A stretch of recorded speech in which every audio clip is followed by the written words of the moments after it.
Luz, câmera, som, ação. Matinê. Tudo para ficar ligado no universo do cinema.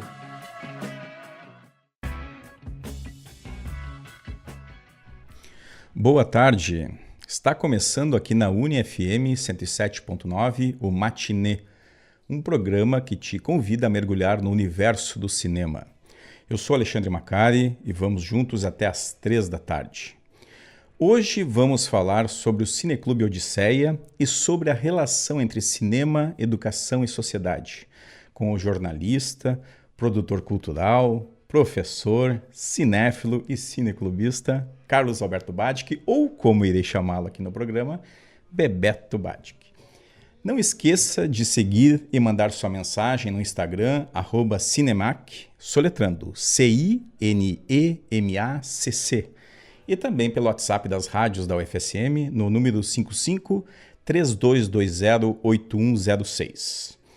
O programa tem a produção de Débora Dalla Posa e Alexandre Macari. E na técnica hoje, José Carlos Quartiero, o Zezinho. Dedicamos esse programa às vítimas do acidente com o ônibus da UFSM em Imigrante com estudantes e servidores do Colégio Politécnico da UFSM. Neste momento de dor e sofrimento, expressamos nossa mais profunda solidariedade às famílias e amigos das vítimas. Que encontrem força para enfrentar a dor da perda e que a memória dos que partiram seja sempre lembrada com carinho e respeito. Antes de começarmos a falar sobre o tema de hoje, vamos recordar um pouco do que aconteceu na história do cinema nesse 7 de abril. Rebobinando. O passado da sétima arte em destaque. 7 de abril na história do cinema. Neste dia, em 1922, nascia Dircinha Batista, atriz e cantora brasileira. Grande sucesso nas paradas musicais dos anos 30 e 40, ela também se destacou nas chanchadas brasileiras desse período, como nos filmes Alô, Alô, Brasil, de 1935, Alô, Alô, Carnaval, de 36 e Banana da Terra, de 1939. E também em filmes como É de Chouá, de 1958, e 007 e meio no Carnaval, de 66. O ator norte-americano James Garner nascia em 1928. Com destaque na televisão, ele consolidou sua carreira no cinema, atuando em filmes como Fugindo do Inferno, de 63, ao lado de Steve McQueen, Maverick, de 94, e Cowboys do Espaço, dos anos 2000, dirigido pelo Clint Eastwood. Hoje é aniversário de 94 anos de Ted Kotcheff. O diretor canadense tem uma carreira importante no cinema australiano, com o filme Pelos Caminhos do Inferno, de 71, um dos filmes que moldou o subgênero Ozploitation, de filmes australianos que eram realizados com baixo orçamento e destacavam um humor obsceno e peculiaridades australianas. Mas seu filme mais conhecido é Rambo, Programado para Matar, de 1982, com Sylvester Stallone como um veterano de guerra traumatizado que enfrenta os seus perseguidores. Hoje também é aniversário de 86 anos de Francis Ford Coppola. Nascido em Detroit, Coppola é mais reconhecido internacionalmente por dirigir uma das mais aclamadas trilogias da história do cinema, O Poderoso Chefão, e clássicos como Apocalipse Now, A Conversação e Drácula de Bram Stoker. Seu primeiro grande reconhecimento foi pela escrita do roteiro do filme Patton, Rebelde ou Herói, pelo qual conquistou o primeiro Oscar. É filho do compositor Carmine Coppola e pai da cineasta Sofia Coppola, além de ter a família praticamente toda relacionada ao mundo do cinema. O astro das artes marciais, Jack Chan, completa 71 anos hoje. Nascido em Hong Kong, Chan desenvolveu e levou para o cinema diversos estilos de Kung Fu. Destacam-se de sua filmografia a série de filmes de ação hongkonguesa, Police Story, e as obras hollywoodianas A Hora do Rush e Bater ou Correr. Russell Crowe é outro astro que comemora aniversário hoje. O ator neozelandês de 61 anos fez sua carreira no cinema australiano antes de se destacar em Hollywood com filmes como O Informante, Gladiador e Uma Mente Brilhante. Em 7 de abril de 1950, falecia em Beverly Hills o ator canadense Walter Huston. Pai do diretor John Huston e avô da atriz Anjelica Huston, Walter teve uma carreira que ganhou destaque com o cinema sonoro em obras como Fogo de Outono, O Homem que Vendeu Sua Alma e A Canção da Vitória. Contudo, foi com o filme O Tesouro de Sierra Madre, de 1948, dirigido por seu filho John Huston, que ele venceu o Oscar de ator coadjuvante. Em 1955, falecia Theda Bara. A atriz estadunidense destacou-se no cinema mudo, sendo um dos principais símbolos sexuais daquela época. Seus papéis de mulher fatal deram-lhe a alcunha de Vamp, que logo transformou-se em termo popular para uma mulher de ares predatórios. Entre os principais filmes destacamos Cleópatra, de 1917, Quando a Mulher Peca, de 1918 e Mulher Libertina, de 1924. Dos mais de 40 filmes que ela estrelou, apenas 6 chegaram até os nossos dias. Também faleceu em 7 de abril de 1981 o diretor norte-americano Norman Taurog. Ele conquistou o Oscar de melhor direção em 1931, quando tinha apenas 32 anos, pelo filme Skip. Sendo que até 2017 ele foi o diretor mais jovem a ter conquistado essa categoria. Outro filme que teve bastante sucesso em 1938 foi o drama Boys Town, Com os Braços Abertos. Na década de 60, ele dirigiu vários filmes com Elvis Presley, como Feitiço Havaiano, Loiras Morenas e Ruivas e O Bacana do Volante. Há 50 anos, as telonas de Santa Maria exibiam alguns dos maiores sucessos daquela época. Nas matinês do Cine Independência e Cine Glória, eram exibidos o faroeste espaguete Agora Me Chamam Providence, e daí, de Enzo Barboni com Terence Hill, e também a aventura Tarzan, o Terror do Deserto, filme de 1943 com Johnny Weissmuller. Também no Cine Glória era exibida a pornochanchada brasileira Essa Gostosa Brincadeira 2, com Vera Fischer. E no Independência, a ficção científica O Fator Netuno, com Ernest Borgnine e Ben Gazzara. No Cine Imperial, os filmes brasileiros Paredes do Pecado, de Miguel Faria Júnior, e Perfume Sexy, ambos os filmes com censura de 18 anos. Em 7 de abril de 1970, ocorreu no Dorothy Chandler Pavilion, em Los Angeles, a cerimônia do Oscar de 1970, que premiou na categoria principal o filme Perdidos na Noite, de John Schlesinger. Outros prêmios importantes foram para o filme franco-argelino Z, de Costa Gavras, que venceu a categoria Filme em Língua Estrangeira e também Montagem, e para a canção do filme Butch Cassidy, Raindrops Keep Falling on My Head. No escurinho do cinema. Matinê, na Uni-FM. Tá aí, bela música, inesquecível essa música do filme Butch Cassidy. Para quem assistiu ao filme, então, vem forte na memória as sequências dessa obra, né?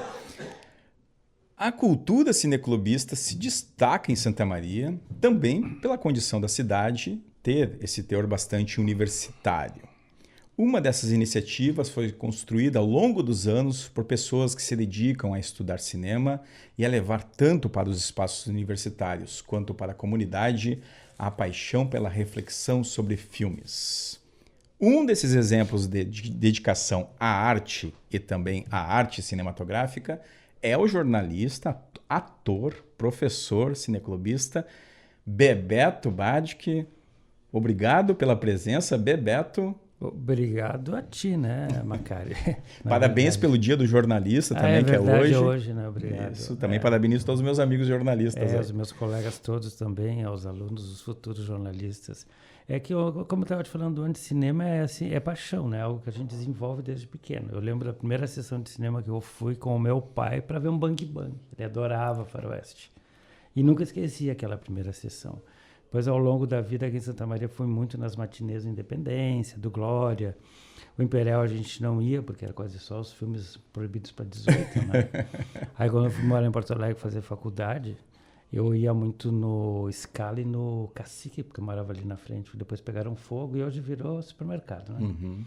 E aí, assim, eu passava a tarde dentro do cinema, né? As sessões da Meia-Noite do Briço, do ABC, então eu posso dizer que eu tenho boa parte da minha trajetória foi formada pelo cinema. Eu lembro de outras conversas que nós tivemos, né? Assim, da tua paixão também pelo cinema do Kurosawa, por exemplo. Kurosawa é um e espetáculo. aprendi muito também com as tuas indicações, né? De filmes. E as bancas também que tu participasse. E algumas bancas, né? Sempre que tinha aluno que queria fazer alguma coisa de cinema que me chamava para orientar, eu disse, não, o Macari tem que ser da banca.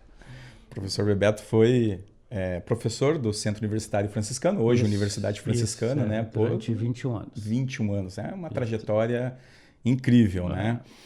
E, Bebeto, lá mesmo na Unifra, né? Tu foi um dos que levou à frente lá um projeto que teve bastante sucesso, né? Que foi o Cineclube Unifra. Cineclube Unifra. Me fala um pouquinho da história do Cineclube Unifra, na verdade, surgiu de uma ideia de uma colega, então, na época, a publicitária Daniela Pedroso, que hoje está em Porto Alegre. E eu ajudei, aí depois eu acabei tocando. Me lembro que na nossa primeira sessão a gente fez um filme do Hétero Escola, O Baile. Chamamos o Cassol para comentar. O Luiz Alberto Cassol a gente fez durante muito tempo no Salão Azul, ali do Conjunto 1. E era um projeto muito interessante, porque eram filmes semanais, como nós tínhamos muitos alunos, né, nos 2 cursos. Hoje a realidade é outra, né, completamente outra. Nós tínhamos reuniões semanais para escolhermos, era na terça, se não me engano, para escolhermos a temática do mês. Aí todo mundo podia discutir e eles tinham que argumentar o porquê. Aí depois de escolhida a temática, nós tínhamos que escolher os filmes. Cada um tinha que trazer determinados filmes e defender, né? E aqueles que tivessem o filme escolhido, entre aspas, se fosse do jornalismo, tinham que escrever o release para a gente mandar para a imprensa e fazer o texto para o fanzine que a gente produzia. E se fosse da publicidade, tinha que criar o cartaz. Então, assim, era um projeto, ao mesmo tempo, acadêmico, extensionista e a paixão do cinema. Então, ali se formou grandes estudiosos do cinema. Eu destaco a Bianca Zasso. Perfeito, a Bianca Zasso, que já conversei com ela para futuramente vir aqui também a gente bater um papo sobre todo o poder que ela tem enquanto crítica de cinema. Ela já era fã de cinema por conta do avô e ali ela mergulhou de vez, né? Tanto que depois, na pós que ela fez de cinema na própria UFN, o tema dela foi o Cineclube Unifra. Então, assim, ela foi a fundo. Era muito interessante porque as pessoas tinham que argumentar nas reuniões por que aquele filme era bom. E depois aquela pessoa ainda tinha que, no dia da apresentação, explicar o filme para as outras pessoas. Propor a discussão, na verdade. Não explicar, né? Propor, porque cada um tem a sua leitura. Então foi um projeto muito bom. Foram mais de 10 anos. Eu tenho aqui que foi de 2003 a 2011, mas daí teve, eu acho que momentos ali que teve algumas sessões até 2015, 2016. É que nós éramos sempre no Conjunto 1, aí um dia nós chegamos para a apresentação, né, para a exibição, e aí nos disseram que não abria mais à tarde, né, para ver o valor que se dá à arte ao cinema em determinadas instituições. Né. Aí nós passamos para o Conjunto 3, numa sala que era no subsolo, e que fedia mofo. E aí o público, porque era central, nós tínhamos um público bem razoável para um sábado à tarde. Né? Uma média de 10 a 15 pessoas. Passou para lá, a gente tinha 1, 2 ou 3 pessoas, os alunos perderam interesse, porque daí começaram a chegar os streamings. Exato. As pessoas começaram a ver celular na palma da mão e perderam esse hábito de ir para a caixa preta, como eu sempre falei, né? Para ver um filme e desligar do mundo e ver como que aquele filme te afeta. E conversar com outras pessoas, trocar ideias, porque às vezes tu está pensando uma coisa e o outro vem com uma outra ideia. Né? Isso te transforma. Sem dúvida. E essa é uma questão que até te perguntando, Bebeto, assim, porque eu percebo, né, que Parece que o Cineclube, parece não, o Cineclube ajuda a criar mentes reflexivas e que auxiliam também no processo de definição de um cidadão. Exatamente, né? na tua construção. Eu me sinto muito formado por cinema, por exemplo. Agora já pulando para o Cineclube Odisseia, que começou lá no UFN em 2023. Aí quando eu fui desligado no ano passado, os alunos disseram: professor, a gente quer continuar com o senhor. Aí eu levei para minha casa e transformamos o Odisseia em cineclube itinerante. Fiz sessões na minha casa, fizemos em 2 bares já. Então, dependendo da temática, a gente escolhe onde vai apresentar. E isso é importante porque faz com que os alunos se deem conta, né, do quão é importante para a nossa formação a discussão. Né? Tu conversar com alguém, respeitar a opinião do outro, que é o que está faltando hoje em dia para muitas pessoas, né? De se fecharem nas suas opiniões. Eu tive toda a minha formação assim, muito a ver com cinema, e eu tinha um grupo de colegas que a gente se reunia, moravam só estudantes de jornalismo no mesmo apartamento, então nós virávamos noites discutindo filmes. Tem um deles que hoje é um dos maiores pesquisadores de cinema do Rio Grande do Sul, que é o Glênio Póvoas. Glênio Póvoas. Que acabou de fazer o dicionário do cinema gaúcho. Isso. A gente se encontrou agora em Porto Alegre 2 semanas atrás para comemorar os nossos 40 anos de formatura.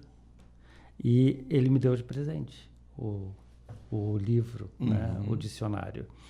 Então ali nós tínhamos discussões ótimas, né? O filme aquele que ele fez com o Gervásio, Passageiros, que ganhou lá em Gramado, ele fez em casa. Eu chegava de noite e eu olhava debaixo da porta do quarto, tinha luz, e eu entrava lá e a gente conversava e trocava ideias, né?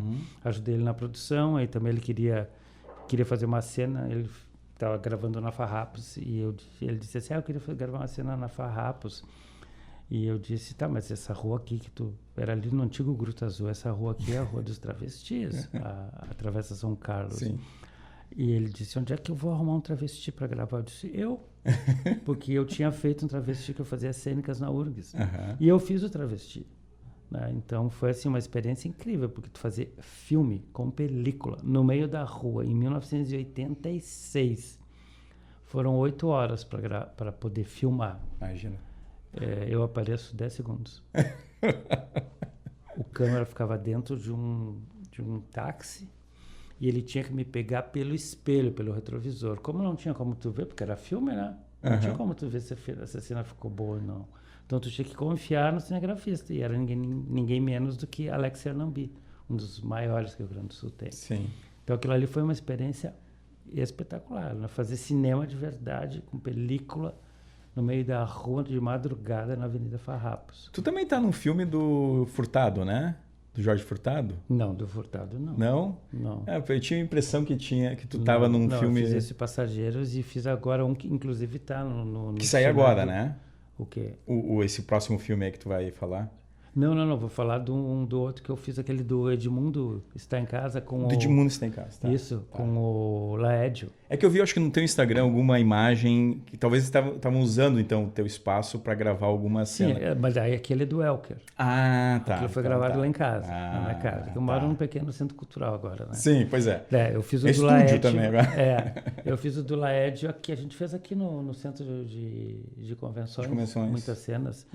E também a mesma coisa, né? Tu fica 8 horas esperando para chegar no final do dia e dizer: não, tua cena não ficou para amanhã. Porque cinema é isso, né? É diferente do teatro, que é presencial e é efêmero, é ali e agora. Talvez por isso o cinema nos marque tanto, porque tu vai lembrar da cena e depois, eu quero rever a cena tal do filme tal. O teatro te invade e te deixa impregnado. O cinema, tu vai sempre relembrando as cenas, né? Sem dúvida. Mas com certeza fez parte da minha juventude, da minha formação acadêmica. Eu tive professores de cinema muito bons, fiz 2 curtas em Super 8, na PUC. Minha formação foi na FAMEX. E a gente fez uma grande excursão, fomos gravar em Triunfo, Fizemos um documentário ficção sobre o Corpo Santo, do Teatro do sim, Absurdo. sim. Foi muito legal, foi uma grande... E ali eu fui ator, por incrível que pareça, eu tinha cabelos na época. Cabelos longos, crespos, tipo Cristo, assim, e com a mecha cor de fogo. Enfim. Cinema é paixão, não tem como, né? E o Bebeto sempre foi muito comparado com aquele ator norte-americano. Que ele adora me John, imitar, né? John Malkovich. Ele adora me imitar. Esses dias alguém me mandou no Instagram, era eu. Incrível. Em Ligações Perigosas. Ligações Perigosas. Um baita filme. Baita filme, né? Eu lembro que eu assisti com o meu pai, VHS. Daqui a pouco ele disse, para o filme. Eu disse, o que, pai? É tua ali, guri. Bebeto, bom, durante esse período do Cineclube Unifra, né, teve muitos filmes, muitos ciclos que foram realizados, né? Eu lembro de ter ciclos dedicados a cinema brasileiro, também faroeste, musicais, né? Noivas, que daí a gente pegou o Casamento Grego, Filho da Noiva, né? 4 Casamentos e Funeral entrou nesse, não? Não. Comedinhas assim, não, né? E a gente fez esse de cinema árabe também, a Noiva Síria, o Lemon Tree. Uhum. Fizemos muita coisa. Aquele Noiva Síria tá no dia, na ordem do dia hoje, né? Sim. Ano passado foi exibido também numa semana árabe que teve em Santa Maria. A gente exibiu a Noiva Síria e também exibimos o Farha, né? Que é um filme que ficou um tempo na Netflix e depois tiraram de circulação, né? A gente passou também os iranianos, aqueles das crianças do peixinho no aquário. Filhos do Paraíso, acho que é o nome. Aquele filme é do Majid, né?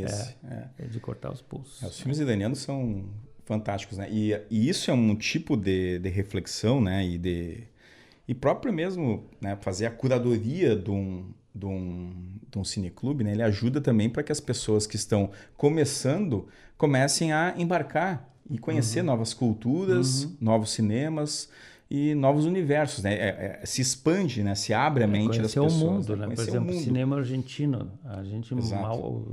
em geral, mal conhece os argentinos. Então, por exemplo, Relatos Selvagens e aquele Argentina 1985 que a gente exibiu lá em casa. E depois fizemos um debate. Foi na sessão já do Cineclube Odisseia, né? Odisseia. Foram mais de 20 pessoas. E foi bem o sábado aquele que antecedeu a enchente. Que aquele filme é espetacular. Filme espetacular. E tem tudo a ver com o Brasil de hoje, né?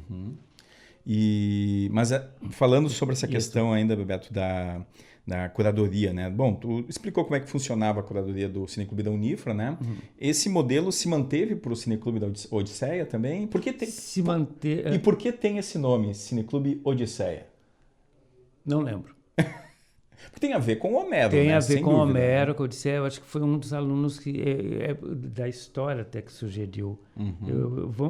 A ideia foi assim, algo que não remetesse a filmes, entendeu? Certo. Que remetesse à trajetória. Eu acho que é exatamente isso. Exato. Né? Não sei exatamente de quem foi. E a gente não queria dar nome da instituição. Né? Porque hoje em dia não tem nenhum vínculo com a instituição. Eu tinha um grupo de teatro também que se chamava Todos ao Palco, levei para minha casa e se chama Todos em Cena agora. Tá. E aumentou, porque antes a gente tinha uma série de restrições de fazer teatro. Coisas que não podiam, tinham que fazer encenações bíblicas, né? Era meio a Record. E aí, né, nós modificamos. E o Odisseia realmente eu não me lembro o nome. Eu achei um nome assim, excelente. Mas eu acho que é bem por aí mesmo. Né? Ele abarca tudo, né? Porque o cinema é uma odisseia, né? Eu falei agora há pouco, tu fica 8 horas lá, para a tua cena dura 10 segundos. Exato.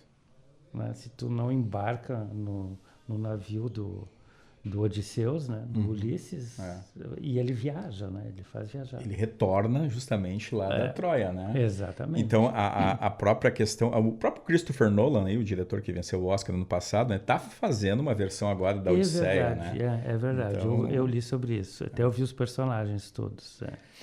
Então, acho que isso é um ponto importante. Assim, e tu falou que tem a ver com a história, porque, de fato, né, no início tinha essa relação dos cursos História e Jornalismo, né, que hoje... o Odisseia, quando surgiu, era do curso, foram os alunos de História que vieram me pedir, e aí depois, na mesma semana, os alunos do Jornalismo vieram me pedir, porque eu dava aula na História, vieram me pedir para criar um cineclube, daí eu juntei. Só que agora só ficaram alguns poucos do jornalismo. Uhum. Os da história sumiram. Por questões internas deles, enfim, que eu não vou entrar no Sim. mérito da questão, depois em off eu te conto. Tá. E aí continuaram os do jornalismo, né? E também não são muitos, porque essa geração que está vindo aí não tem mais o apego e o amor que a gente tem pelo cinema. Felizmente veio, ainda estou aqui para as pessoas se darem conta de que né? Que tu pode ir ao cinema ver filmes E pensar sobre e pensar sobre eles, sobre uma realidade que eles não estavam nem um pouco preocupados, né?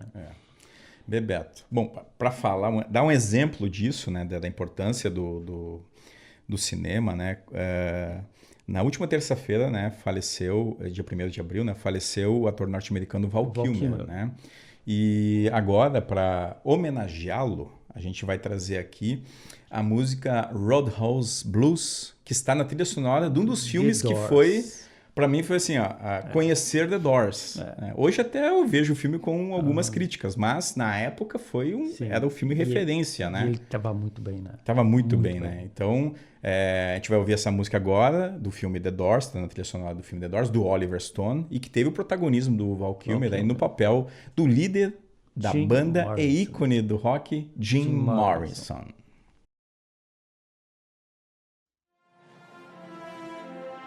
Matinê. A cada filme, uma nova experiência.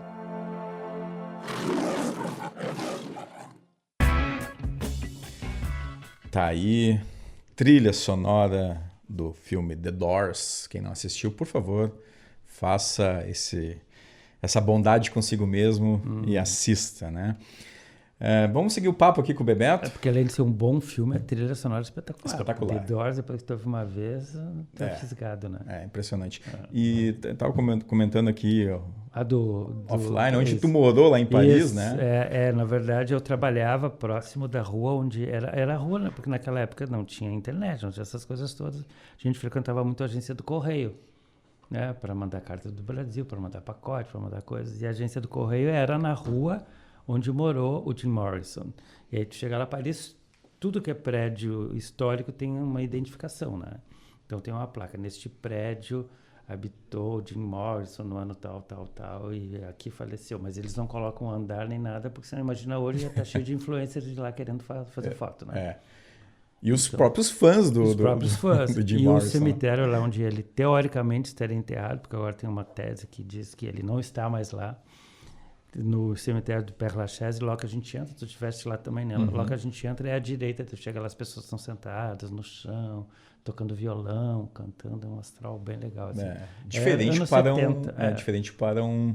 para um cemitério também. Cheio de celebridades, Sarah Bernard, Oscar Wilde, Molière. Isso. O Méliès, o Georges Méliès está lá também. Né? O próprio Allan Kardec está lá. O Allan Kardec, sim, muito visitado. Os franceses não têm a mínima ideia do que seja, né? Aqui ele é muito mais conhecido no Brasil do que na própria França, né? Bom, voltando aqui, Bebeto, a nossa ideia do Cineclube Odisseia, né? A perspectiva... a programação do ano ainda não está definida, assim, mas teve uma sessão incrível, dia 30 de março, eu tive presente lá, eu e a Melissa, minha esposa, né? Um beijo para ela. E foi incrível, assim, reassistir esse grande filme do Costa Gavras, que é um diretor que eu acho fantástico e que hoje também, aqui por coincidência, viu? O filme aí ganhou o Oscar exatamente num 7 de abril. E me falem como foi essa experiência, como foi a retomada em 2025 do Cineclube. É que, na verdade, a gente faz um gancho com 2024, que a gente passou para frente Brasil, que não é the best one, mas, enfim, era o que nós tínhamos até o momento. Ainda não existia, ainda estou aqui, né? Então, a gente passou para frente Brasil. E foi interessante porque eu, naquela época, era professor do curso de História também, eu estava com o Cineclube, e aí teve aquele projeto Professores do Amanhã, do Governo do Estado, e aí nós fomos apresentados aos futuros estudantes de História, e eu fui o último a me manifestar, e eu falei, olha, nós temos o Cineclube, assim, assim, assim, e inclusive nós vamos passar para frente Brasil, que vai falar sobre... a ditadura militar no Brasil e sobre o golpe, que agora nós temos 60 anos do golpe. Para vocês que serão futuros professores de história, é importante, se alguém ainda acha que não teve ditadura nem golpe no Brasil, é importante rever os seus conceitos, né? Isso teve uma repercussão muito negativa para mim, Primeiro que um colega virou e disse, tu é corajoso, né? Eu disse, óbvio, né? Jornalista, artista, de esquerda, professor no curso de história, como é que eu vou negar que teve golpe? Né? Alguns meses depois eu fui demitido, não acredito que tenha sido só por isso. Mas, enfim, né? Isso rendeu bons frutos. E aí nós fizemos a Argentina 85 na minha casa. Né? Já que eu não podia falar que teve golpe na instituição onde eu trabalhava, dando aulas no jornalismo, na história e na publicidade, fizemos lá em casa. E aí, o ano passado foi meio complicado, enfim. Aí nós resolvemos retomar esse ano. Eu sugeri para eles, já que a gente vai ter mais uma vez o golpe teve, eu ainda estou aqui, nós temos um filme que é crucial, que se chama Z. É um filme de um grego radicado na França, que gravou na Argélia, coprodução da Argélia, e que é um filme espetacular. E todo futuro jornalista precisa ver. E foi muito bom, tu estivesse lá, tu viste, né? Assim, tu não consegue, é um thriller político, tu não consegue se desgrudar. Né? E é muito irônico. Né?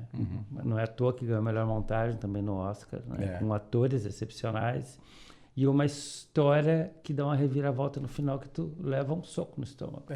Porque não se falou em nada, em ditadura, e no final a gente se dá conta que teve assim, uma ditadura militar na Grécia nos anos 60, que teve gente que foi morta, que o julgamento foi uma farsa, que as pessoas apareceram mortas depois. Qualquer semelhança é mera coincidência. E no início até a gente comentou depois, né, que o diretor coloca que qualquer semelhança dos fatos não era absolutamente... É intencional. Intencional. Então, eu gostei muito da repercussão. Tu estavas lá e tu deve ter visto que tinha gente que não tinha a mínima ideia de onde surgiram. Eram 2 alunos jovens, 21 anos, e com uma fluência e com uma percepção da realidade excelente. E daí eu estava conversando com a sócia lá do Left, que foi foi ali no Left Bar, na Vila Belga. Que foi onde foi realizada a sessão. Foi realizada a sessão, Exato. e agora ali vão ter sessões, pelo menos uma vez por mês, de filmes de terror. Legal. Por conta da literatura, da livraria que tem ali, a Corvos. Ela ficou muito feliz, porque ela não tinha visto o filme. E como uma boa jornalista, ela disse, nossa, esse filme mexe com a gente. Né? Ela assistiu, ela ficou ali, ela puxou inclusive o debate. Né? Então, eu gostei muito. Ela disse, olha, para mim, se tivesse 5 pessoas, já era um ganho, né? E o filme é incrível mesmo, quem não viu também. Eu não sei se ele está disponível em streaming também, né? Tá, em streaming não, mas tem alguns que pagando tu tem acesso. Mas vale a pena pagar. Para isso vale a pena. Porque a sessão foi feita, né, ao modo antigo, modo DVD. Clássico, né, como deve ser feito. DVD, Né? que a Bianca Zasso me emprestou. Eu disse, Bianca, também é a primeira opção. Se tu não tiver, minha segunda opção é o Macari. Ainda bem que ela tinha, não precisou ficar procurando, né, Bebeto? Não, porque é uma preciosidade.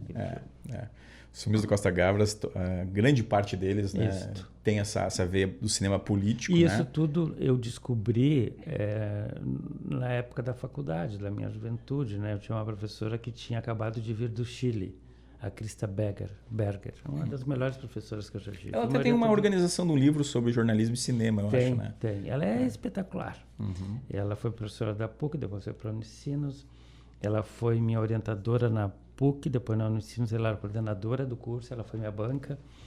E ela falava muito do Chile. Então, era uma época assim, tinha uma revista chamada Cadernos do Terceiro Mundo. Então, tinha El Salvador, Nicarágua, quando o Sandino era de esquerda, revolucionário, não é o que ele é hoje, né? O Sandino, não o Ortega, o Daniel Ortega, né? A revolução era sandinista e o Daniel Ortega, que foi quem... Já estou perdido, estou 40 anos, né? 40 anos, Então, tinha essas repúblicas todas da América Latina, e tinha o golpe do Chile, que ela falava muito no Allende. Então, assim, a gente acaba se formando, e veio o filme, o Missing, Desaparecido, com Jack Lemmon e a Cissy Spacek, que é uma paulada. Né? Então, assim, a gente precisa ver. Né? Para quem ainda nega isso tudo, existiu, gente. O cinema está aí para isso. Exato. E, bom, o Bebeto não falou, mas não preciso nem dizer aqui que o Z foi proibido no Brasil na época do lançamento. Foi proibido. Né? Porque justamente estávamos em plena ditadura. Em 69 ele só foi ser liberado no final dos anos 70. E eu tive a chance, né, a sorte de assistir em Porto Alegre por causa daquelas sessões que tinha meia-noite no Bristol e no ABC. Era o tempo que tu ia no cinema meia-noite a pé e voltava a pé, não tinha Uber. não tinha dinheiro para táxi, não tinha ônibus. E aí depois ficava sentado no meio-fio da calçada lá na Oswaldo Aranha sem nenhum problema, né? Outros tempos. Mas e o cinema formando a gente politicamente. Exato. E aí a gente estava ouvindo agora The Doors, tinha a meia-noite também tinha no Bristol o festival, aquele Woodstock. com a Jane Joplin cantando e batendo os tamancos. Muito bom. Ah, tá. O filme Woodstock, aquele que é editado pelo Isso. Martin Scorsese. Não, era o documentário. O documentário, que foi. O montador desse filme foi? é o Martin Scorsese. Era muito bom. Era muito bom. É fantástico. E, bom, Bebeto, estamos se encaminhando aqui para o encerramento do nosso bate-papo, né? E quais os próximos passos do Cineclube Odisseia, né? Vocês vão se organizar agora para lançar. Para quem não segue lá, ó, Cineclube Odisseia, Cineclube _Odisseia com Y, O primeiro Y. no Instagram. No primeiro Y, primeiro I, do som de I é Y, Y, né? Odisseia com 2 S. Inclusive, em francês, eles chamam de Y. Y em francês é Y. A gente vê. Então tem isso também, né? Como a Grécia, história. Eu estou lembrando da discussão do nome. Acho que é o nome que pegou bem, né? E tudo se conecta, né? Tudo se conecta. Porque, claro, as primeiras grandes histórias vêm daí. Vem né? dali. Então, a partir daí até a hoje... A palavra que todo mundo adora hoje em dia, a narrativa. A narrativa. Se apropriaram dessa palavra para tudo, né? Pra tudo. E a agenda também, né? Tudo é agenda. Tem alguma... Não tem agenda, tem compromisso. A agenda é aquilo que tu faz ao longo, né? Mas, enfim. Olha, na verdade, a gente está vendo porque normalmente a ideia é provavelmente em maio fazer algo a ver com as produções de filmes que se passem em Santa Maria. Ah, legal. Produzidos e feitos aqui, né? Curtas gaúchos. Então a gente tem produções da própria UFN, tem aqui do FSM, tem do antigo, aquele curso de extensão de cinema digital que inclusive eu fiz com o Services Brasil aqui, lá em uns 20 e poucos anos. Anos 90. Então da gente fazer algo que tem a ver com o mês de maio. Legal. E porque também é o mês de Santa Maria, É o mês né? de Santa Maria. Exatamente. E a Feira do Livro esse ano não vai ser... Não, vai ser mais para diante. Vai ser em agosto, E setembro. o Santa Maria de Cinema vai ser em julho. Em julho, né? Então a gente tem toda aí uma... Porque antes condensava tudo muito perto, né? E aí atropelavam, né, os eventos. Né? Eu acho que é importante ter uma agenda, um planejamento, eu diria. Né? E a gente vai fazer lá agora eu vou fazer um pouco, se vocês seguirem solar.artistas.sm, é lá a casa onde eu moro e divido com artistas, assim, o térreo, tem uma galeria de arte, tem um ateliê de cerâmica, que deve iniciar agora, tem um ateliê de gravuras, eu tenho o grupo de teatro, o Cineclube às vezes é lá, eu também faço degustações da minha especialidade, que são as quiches francesas. Ah, sim. Então, dia 17 de maio, a gente vai fazer um grande lançamento das oficinas de cerâmica, né? Vai ter a abertura de uma exposição sobre Santa Maria. E eu, junto com a professora Rose, isso em primeira mão aqui, hein? Estaremos lançando um projeto chamado Amnésia, que é para falar sobre a perda de memória de espaços históricos da cidade. Não só prédios, né? Por exemplo, às vezes tu tem um prédio novo, tu não sabe o que lá tinha antes. Isso é mais ou menos uma nova versão daquele trabalho que eu dava para os alunos do Caminho do Infraordinário, que é baseado na obra de um francês, Georges Perec, que é o L'Enfant Ordinaire. É de tu chegar nos lugares e dizer assim, aqui onde está vendo esse prédio, antes tinha uma casa. Nessa casa morava uma família. Essa família é a família do fundador, do criador do hospital lá que hoje chama São Gil de Azevedo. Por quê? Porque ele era um médico, assim.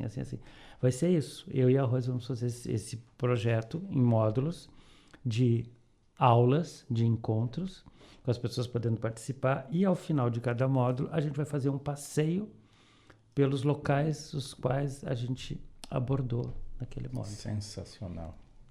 A amnésia, porque a amnésia assim, não é que nem o Alzheimer, né? A amnésia, ela pode voltar a partir de um determinado estímulo, a tua memória pode voltar. Né?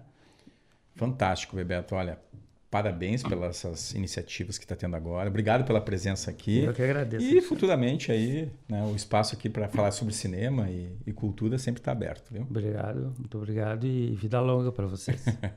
Muito bem. Vamos agora para o nosso Giro do Cinema. Giro do Cinema. Tudo o que acontece no mundo dos filmes.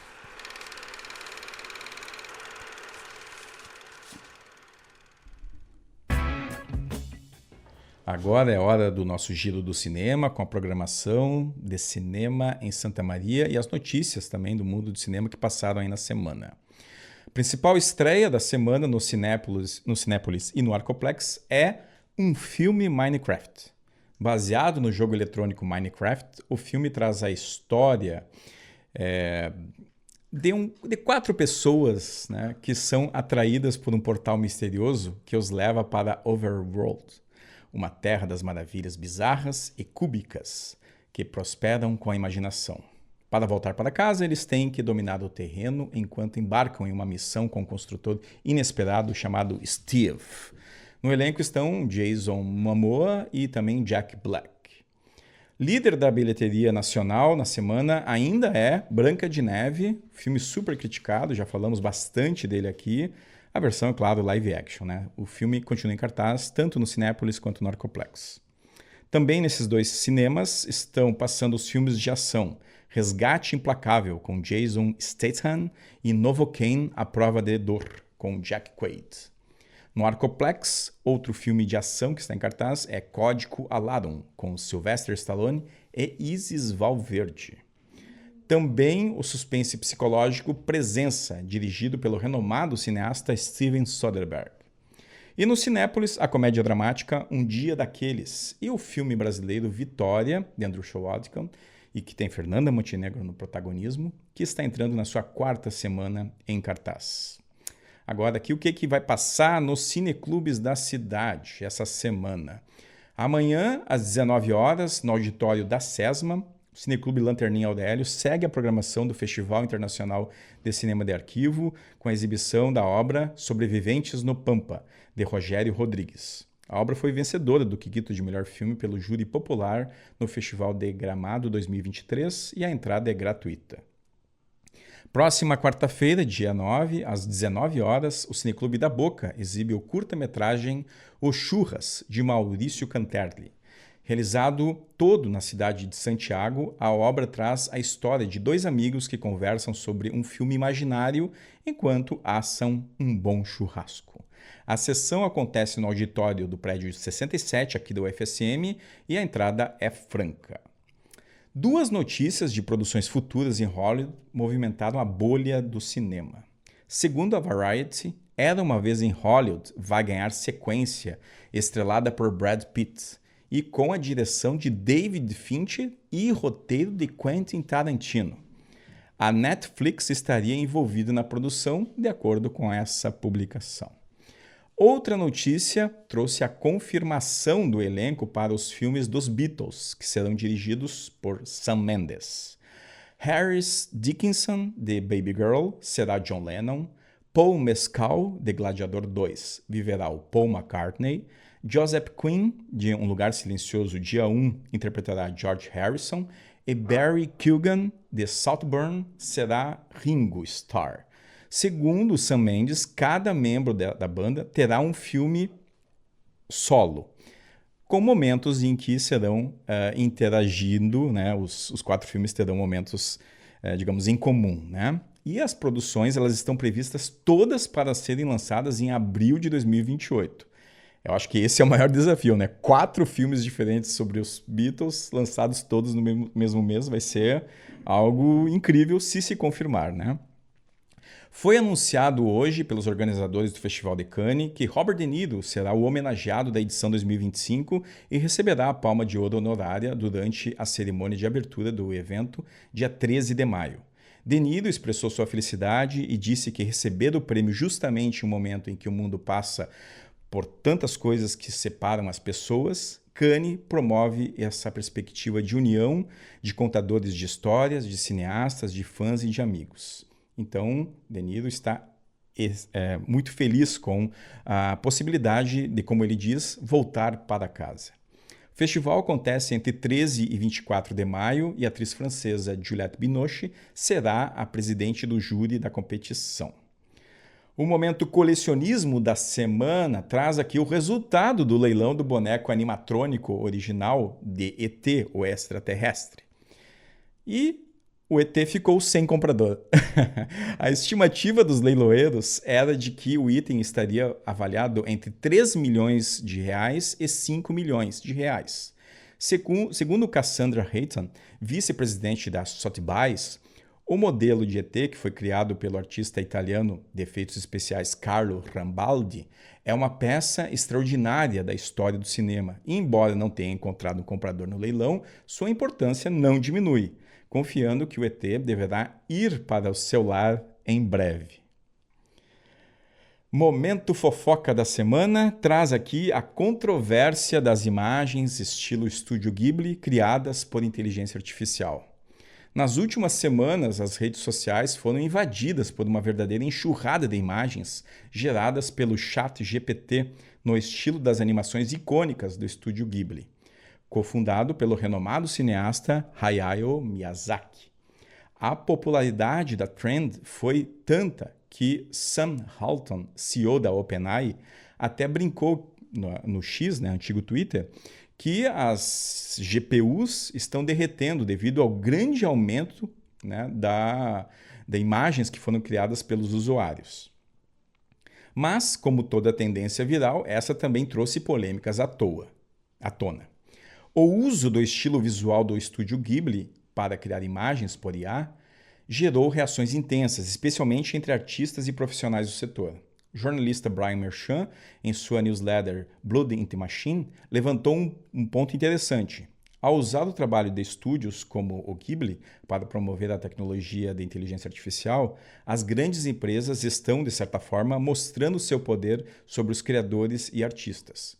Ele argumenta que isso passa uma mensagem bem clara aos artistas. Nós pegamos o que queremos e vamos contar a todos que estamos fazendo isso, e você consente? Não se importam. E, como era de se esperar, a controvérsia se acentuou quando as redes relembraram uma fala de Hayao Miyazaki, um dos artistas mais famosos e notoriamente anti-inteligência artificial. Num documentário em 2016, Miyazaki criticou duramente animações feitas por IA, chamando-as de insulto à vida em si.